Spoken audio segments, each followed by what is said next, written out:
Yo la team, j'espère que vous allez bien, que vous avez passé une excellente journée. On se retrouve comme tous les soirs pour parler pronostics sportifs au programme de demain.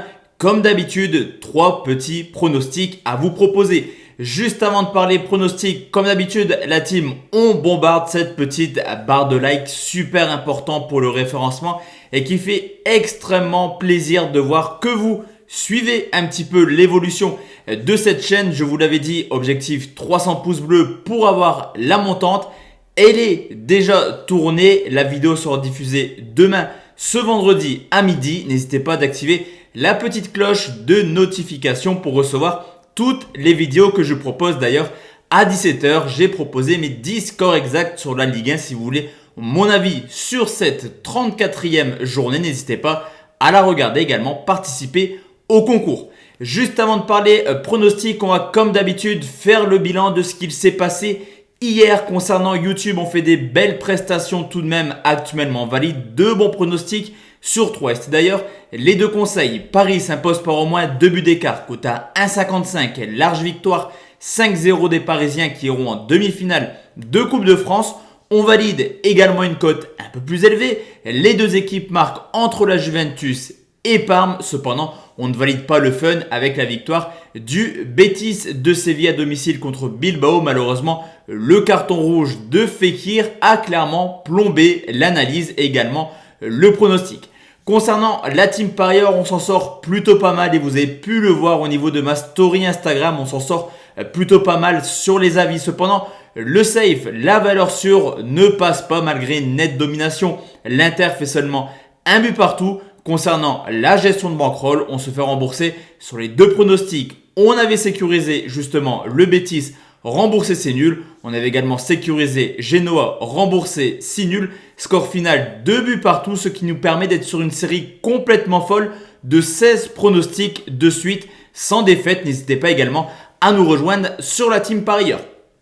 Pour demain la team, je vous l'ai dit, 3 pronostics. On commence tout de suite en Bundesliga où Augsbourg reçoit Cologne. C'est la 31e journée. Il reste 4 matchs en Allemagne. Le 12e reçoit le 17e. À domicile, Augsbourg fait une saison plutôt convenable. 5 victoires, 4 nuls pour seulement 6 défaites. Au contraire de son adversaire du jour qui a déjà perdu 8 fois en 15 rencontres. Et justement, seuls Augsbourg et Schalke, officiellement relégués en Bundesliga 2, font pire cette année. Cologne, c'est également la 17e attaque avec seulement 11 buts marqués.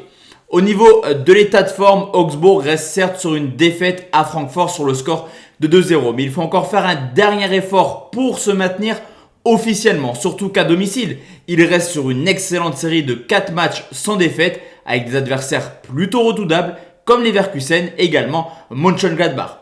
Cologne, quant à eux, reste certes sur une victoire 2-1 contre Leipzig. Mais au vu du contenu de la rencontre, tout porte à croire que c'est une victoire un petit peu miraculeuse. Surtout qu'avant cette victoire contre Leipzig, Cologne restait sur une série complètement folle de 9 matchs sans victoire et 5 défaites de suite à l'extérieur. Historiquement, la donne est simple, que ce soit à Augsbourg ou à Cologne, les locaux restent sur une excellente série de 12 matchs sans défaite. Et malgré le fait d'avoir 7 points d'avance sur le Hertha Berlin, attention car Berlin a 2 matchs de moins. Comme je vous l'ai dit, Augsbourg doit essayer de prendre les 3 points dès demain pour se maintenir. Sur ce coup, les bookmakers voient Cologne favori. Je ne comprends pas pourquoi et quel est leur raisonnement. En tout cas, je profite de la cote et je vais partir sur Augsbourg ou nul qui est tout de même coté à 1,52. Deuxième pronostic, la team, on va aller en Angleterre, direction la Première Ligue. Londres, c'est Arsenal qui reçoit Everton. Là aussi, ça sent la fin du championnat. 33e journée qui oppose le 9e au 8e. Les 2 équipes ont encore un mince espoir d'accéder à l'Europa League ou à la Ligue des Champions l'an prochain. À domicile, la donnée simple, c'est tout simplement la plus mauvaise saison sur les 20 dernières années pour Arsenal à domicile. Déjà, 6 défaites au compteur et seulement 6 petites victoires, soit autant que Leeds et Southampton.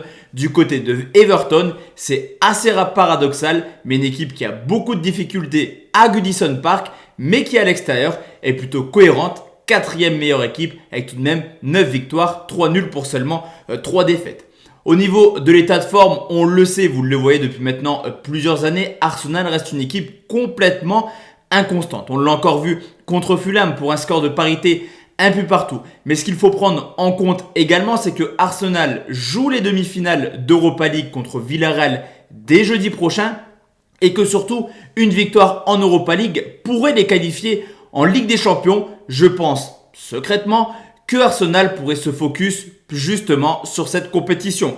Everton, quant à eux, qui traversent une mauvaise période avec 5 matchs sans victoire, vont un petit peu mieux.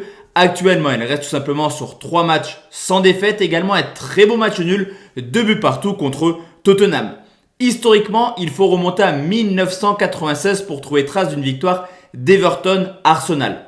Attention tout de même, car demain, Lacazette est absent, Aubameyang est absent et je vous l'ai dit, Arsenal ne va peut-être plus penser à la compétition, surtout qu'avec un match de moins par rapport à West Ham et également Chelsea, Everton pourrait, en cas de victoire, revenir à seulement 3 points de la 4e place qualificative pour la Ligue des Champions.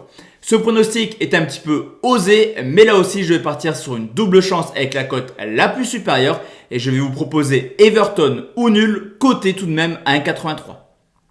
Et enfin la team, le dernier pronostic, on va aller en Ligue 1 car le Stade de Reims reçoit l'Olympique de Marseille pour la 34e journée qui oppose le 11e au 6e. Une équipe de Reims qui à domicile est tout simplement avec Nantes l'équipe la plus accrocheuse. 4 victoires, 4 défaites pour déjà 8 matchs nuls et l'équipe tout simplement la plus ennuyante après Dijon. 19e attaque avec seulement 14 buts marqués, 3e défense avec seulement 15 buts encaissés.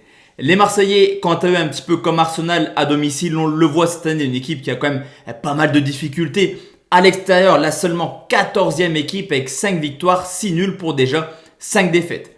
Au niveau de l'état de forme, Reims, comme à son habitude, je vous l'ai dit, c'est une équipe accrocheuse. En témoigne sur les 9 dernières rencontres, tout de même 7 matchs nuls et des matchs nuls à domicile contre Lyon, également lost sur le score de 1 but partout. Reims reste également sur 2 scores vierges récemment contre tout simplement Metz et Nice, 2 fois forcément sur le score de 0-0.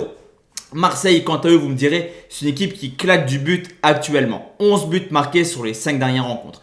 Mais vous le savez, Reims est une équipe extrêmement défensive et Marseille a eu la chance de profiter des largesses défensives de Lorient, Brest et Montpellier pour justement venir marquer ses buts. Est-ce que face à une équipe beaucoup plus regroupée, Marseille saura marquer au moins un but? C'est une réelle question qu'on peut se poser. Il y a quelques années, Marseille s'est imposé 5-0 du côté de Reims avec un doublé de Gignac. C'est d'ailleurs l'une des seules rencontres où on a vu beaucoup de buts, comme lors du match aller où on a vu le score de 1 but partout. Tout porte à croire que la rencontre sera extrêmement fermée. Et sur ce coup, je vais tout simplement partir sur un moins de 2,5 buts, côté 1,61. Donc voici la team, mes 3 pronostics pour demain. On se retrouve, comme je vous l'ai dit, demain à midi pour le premier palier de la montante, mais également demain soir, comme d'habitude, le petit rituel à 20h pour une vidéo beaucoup plus classique de pronostics sportifs. Je vous souhaite à tous et à toutes, mesdames, une excellente soirée. Rendez-vous demain. Ciao, ciao.